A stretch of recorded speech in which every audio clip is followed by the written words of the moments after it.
Apakah ada hadis mengenai memotong kuku dengan urutan jari-jari tertentu? Tayyib. Membaca Al-Kahf pada hari Jumat ada? Ada. Bahkan sunnahnya pada hari Jumat banyak. Ada sunnah membersihkan diri.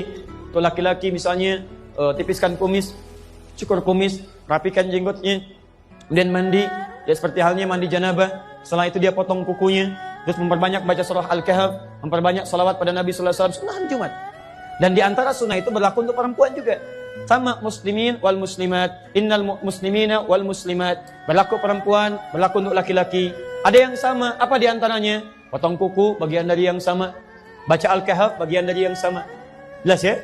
Ya, apa sunnahnya? Mulai dengan yang kanan. Jadi mulai dengan yang kanan, potong yang kanan. Setelah yang kanan selesai, pindah ke kirinya.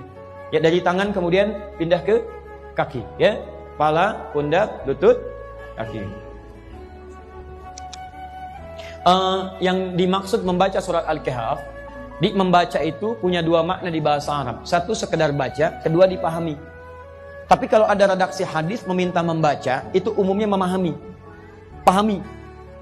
Kalau sekedar baca saja, berarti untuk menunjuk pahalanya saja. Tapi dorongan untuk membaca sebetulnya tujuannya memahami. Ibu kan baca sesuatu supaya bisa paham isinya kan? Silakan ibu cek, ibu belajar sesuatu, kalau nggak paham, ibu nggak akan baca. Ya ibu itu membaca supaya paham isinya. Memang cuma Quran yang unik, Quran itu unik. Kebanyakan yang baca itu umumnya tidak paham yang dibaca. Tapi jangan salah orientasi, baca itu untuk paham. Kalau ibu sekedar baca, pahalanya banyak. Satu hurufnya itu 10 kebaikan. Dalilnya At-Tirmidzi nomor hadis 2910. Man qara'a harfan min kitabillah falahu asyru hasanat. Siapa yang bisa baca satu huruf dari kitabullah, satu huruf, dia dapat 10 kebaikan setiap hurufnya. Dan hampir tidak ada orang Islam baca Quran cuma satu huruf. Gak ada. Nun 10. Sudah dulu. Ada. Silakan cek. Bismillahirrahmanirrahim 19 huruf. Al-Kahf berapa ayat? 110 ayat. Berapa huruf? Silakan hitung.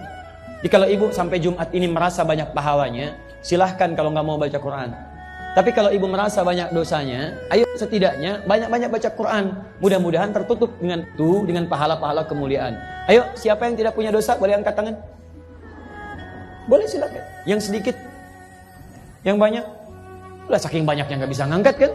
Ya sama dengan saya, kalau merasa banyak dosanya, belum siap surganya, perbanyak amalan. Cari amalan cerdas. Apa amalan cerdas itu? Satu, amalan yang pahalanya bisa mengalir sampai kita meninggal dunia. Disebut dengan sedekah jariyah. Ibu punya uang 50.000. Bagaimana caranya 50.000 awet sampai ke akhirat? Caranya, misal cari amalan cerdas, belikan mushaf, kasih ke penghafal Quran. Begitu dia bacakan, setiap dia baca ibu dapat pahalanya. Amalan cerdas kedua, cari yang amalan ketika dikerjakan pahala lebih banyak dari biasanya. Kalau ibu mengerjakan amalan biasa, itu pahalanya 10. 10, ibu singkirkan misalnya, maaf ya, ada duri di jalan. Duri itu penghambat, kulit pisang ibu singkirkan, dapat 10 kebaikan. Tapi baca Quran, satu hurufnya 10, satu hurufnya. Maka cari amalan-amalan yang pahalanya sekiranya melimpah. Nah maaf, membaca untuk memahami isinya. Kalau ibu paham, itu lebih dahsyat lagi. Lebih dahsyat lagi, pahala semakin banyak lagi. Kemudian yang kedua, itu yang diinginkan untuk diamalkan isinya. Contoh begini, dulu orang tua kita pernah mendengar gini, kalau sedang mengandung anaknya ingin laki-laki, ganteng, soleh, baca surat apa? Kalau ingin cantik, soleha, baca surat apa? Silakan baca, sampai kiamat kurang 2 hari, gak akan kejadian. Karena yang dimaksud baca di situ, maksudnya gini, kalau ibu misalnya menginginkan anaknya terlahir laki-laki, soleh baik, terserah Allah mau lahir laki-laki atau perempuan. Ibu baca surat Yusuf, baca itu pahami isinya. Karena di surat itu ada kisah lengkap bagaimana orang tua mendidik anaknya sampai dewasa. Karirnya bagus, dengan teman-temannya bagus. Nah, saat anaknya lahir, begitu keluar lahir laki-laki misalnya, praktekkan makna ayat tadi. Praktekkan suratnya dalam pendidikan. Bukan cuma dibaca, keluar anak tidak dididik.